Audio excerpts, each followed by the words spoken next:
Hello and welcome to another music therapy video. This one is all about movement and vibrations. So let's start with movement. So if you've got somebody who's making very small movements, instruments like these shakers are really good.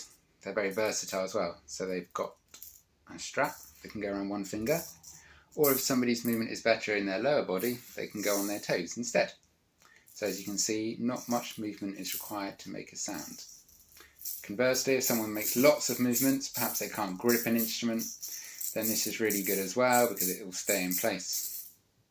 It's really good to match this sound with another one. So it could be your voice, piano or guitar like I'm using here. So if they're making a very gradual, very gentle movement, you can do the same. If they're playing with more energy, you do the same. If they stop, you can stop. However, if somebody is always going to make small movements, then it's good to reward any kind of movement that they do with a sound. So for example, if they're still, that's when you could play the gentle music. And when they make any other movement, you could do a sort of ta-da sort of type thing so that they know that there is a consequence to what they're doing. So you sort of have to adapt how you respond depending on who you're making the music with.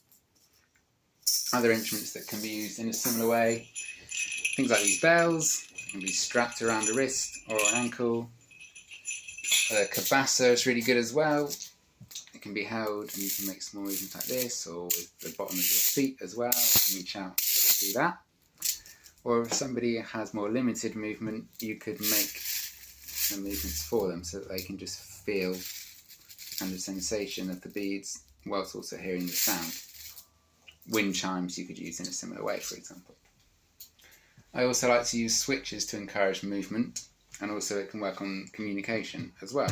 So for example, I've recorded myself saying more on this switch, so that when I'm playing I can stop, for example, and wait for them to press more before continuing.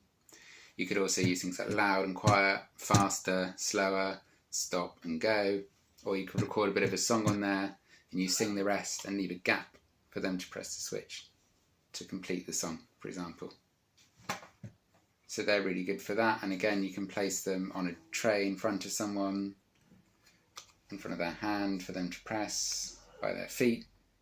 And it's really good as well if they only sort of make a slight movement but you can tell they're trying to press the switch, you can complete the movement by pressing from underneath. And so they still get rewarded for what they're trying to do. Vibrations are really important in music therapy as well, so I often use an instrument like the trombone so that they can feel the vibrations through the end of the instrument. The guitar is really resonant as well and can be placed on their body, so you could, for example, place the guitar against someone's legs and strum it lots, and then let it ring out so they can feel that. Perhaps you can incorporate this with the switch so that they press more when they want you to do it again, for example.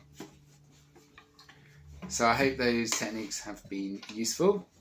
That's all the videos I have planned for now, so thank you for watching them. Hopefully see you again. Take care.